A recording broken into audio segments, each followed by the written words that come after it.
बेलपत्र, जरा ध्यान देना हो।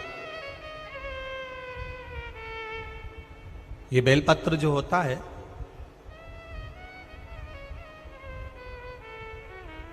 इस बेलपत्र पर कभी कभी आपने देखा होगा कि कई लोग बीच वाले पत्ते पर चंदन लगा देते हैं।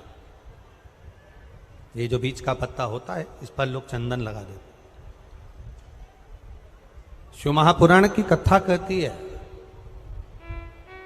अगर भूलवश भी अनायास आपके पास बेलपत्र भी नहीं है, शिव जी का चढ़ा हुआ बेलपत्र भी अगर आपने उठा लिया और उठाकर उस बीच वाले पत्ते पर एक चावल का दाना रखकर भी आप भगवान भोलेनाथ को समर्पित कर रहे हो, तो ये समझ लेना कि तुमने महीना, 2 महीना, 4 महीना, 6 महीना, 8 महीने में, हम तो हमेशा कहते आए हैं, आज फिर कर रहे हैं, 1 महीना पूरा हो जाए जल चढ़ाते, 2 महीना पूरा हो जाए जल चढ़ाते, 3 महीना पूरा हो जाए, 4 महीने पूरे हो गए, 6 महीने पूरे हो गए, या आपका साल भर पूरा हो गया, प्रयास करा करो, एक बीच वाले पत्ते पर एक चावल का दाना रखकर शिव जी को समर्पित करना। क्यों? जो तुमने पूर्व में जल चढ़ाया है वो चावल का दाना अक्षय, उसको अक्षत माना जाता है, अक्षय माना जाता है। मतलब तुमने अभी तक जो जल समर्पित करा है वो कभी समाप्त नहीं हो सकता, उसका पुण्य तुम्हारे खाते में चले गया, अब तुम उसको किसी को भी प्रदान कर सकते।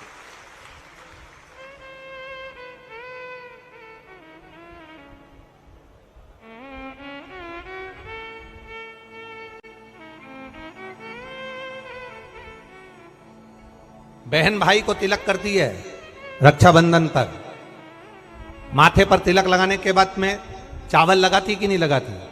बोलो, जम के बोलो जरा। लगाती है? बोलते जाओ जरा। लगाती है, ठीक है।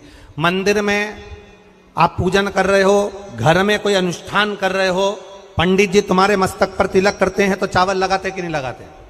बोलो बोलो, जम के बोलो। लगाते हैं। तुम्हारे घर में शादी ब्याह होता है तो तिलक करा जाता है तो चावल लगाया जाता कि नहीं लगाया जाता? लगाया जाता है। सब समय पर चावल, मस्तक पर कंकु का तिलक, चंदन का तिलक, जो भी तिलक तुम्हारे मस्तक पर लगा है, कोई अगर लगाएगा शुभ कार्य में तो चावल जरूर लगाएगा।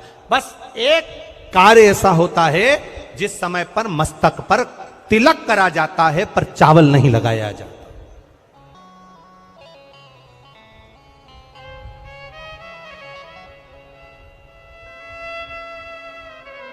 एक समय ऐसा होता है जिस समय तिलक करा जाता है पर चावल नहीं लगाया जाता।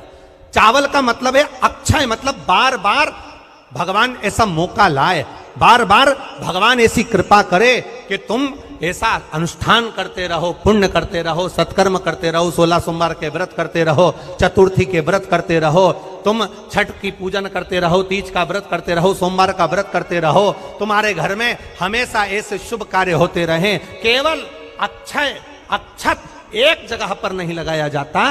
कब नहीं लगाते अक्षत को? मस्तक पर तिलक करते समय अक्षत कब नहीं लगाया जाता?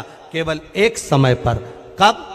जब घर में कोई शांत हो जाता है, और शांत होने के बाद जब मस्तक पर पगड़ी का क्रम होता है, उस पगड़ी के क्रम पर तिलक तो लगाया जाता है पर चावल नहीं लगाया जाता। भगवान से प्रार्थना करते हैं ये बार बार मौका मत देना, जो हो गया उसको समाप्त, ऐसा मौका बार बार ना दीजिएगा।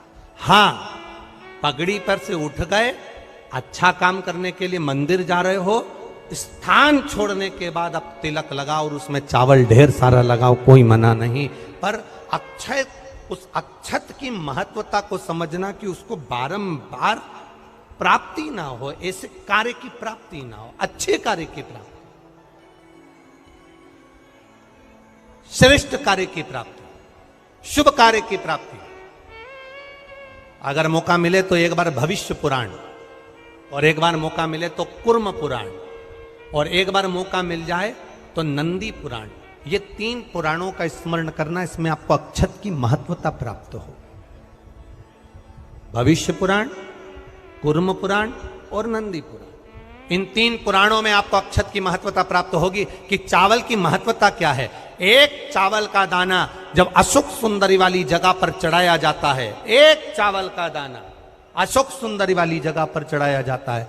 हम माताओं से हमेशा कहते हुए आए हैं, आज फिर निवेदन करेंगे, जिस माता के गर्भाशय में गांठ हो गई हो, जिस माता के गर्भाशय में गठान पड़ गई हो, एक पत्र आया है उसको भी ध्यान दो, इसका वर्णन बताते हैं।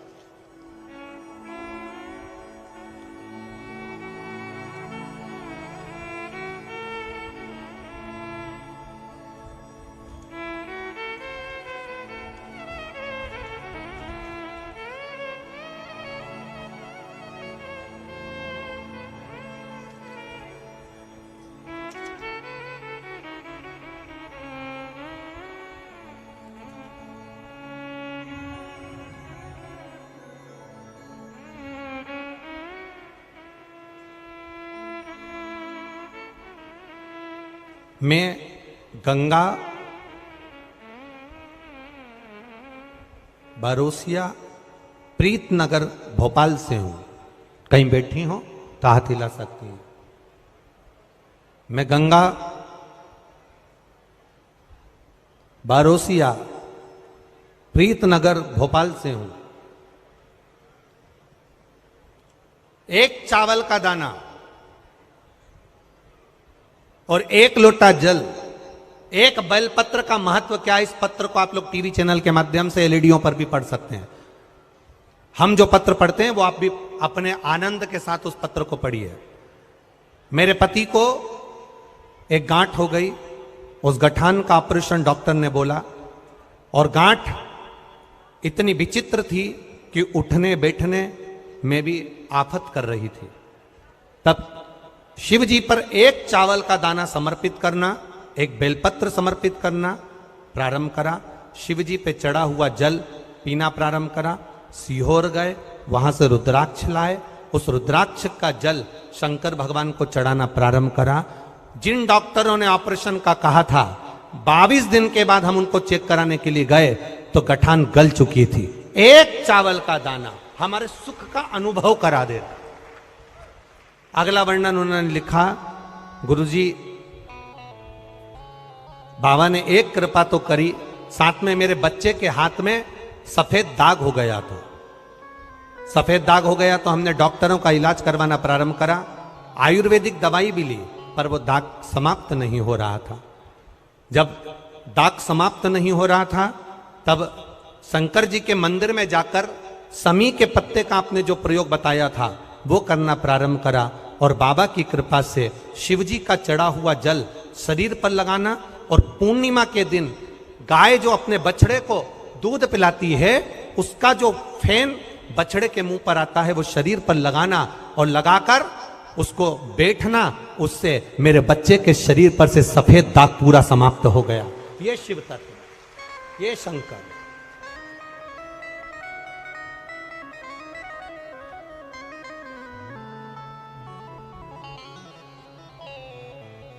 खाली न जाता कोई दर से तुम्हारे, खाली न जाता, आप भी बोलिए, दर से तुम्हारे, मैं भी खड़ा हूँ नन्ही बाहें पसारे, अपने हृदय से लगा लो, लगा लो, गिरा जा रहा हो, उठा लो, उठा लो, भोले अपने दर से अब तो न टालो, गिरा जा रहा हो,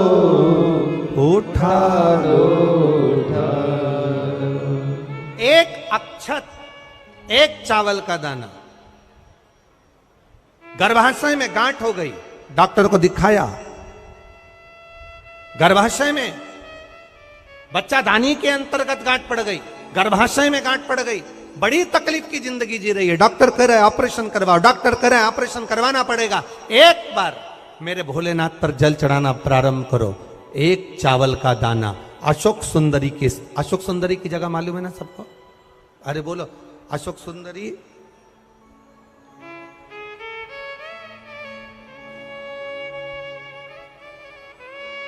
जैसे ये शिवलिंग,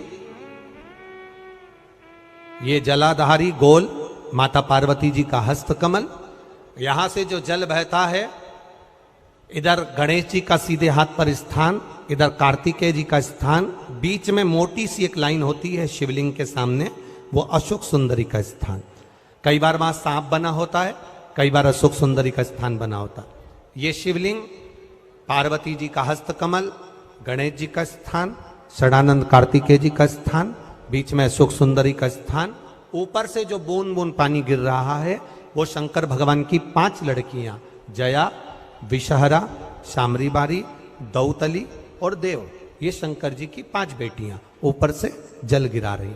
तो अशोक सुंदरी वाली जो स्थान होता है, जब आपके गर्भाशय में या शरीर में पुरुष हो, स्त्री हो, जिसके पूरे शरीर में कहीं पर भी गांठ पड़ गई हो और गल ना रही हो, एक चावल का दाना अशोक सुंदरी वाली जगह पर चढ़ाना प्रारंभ करो।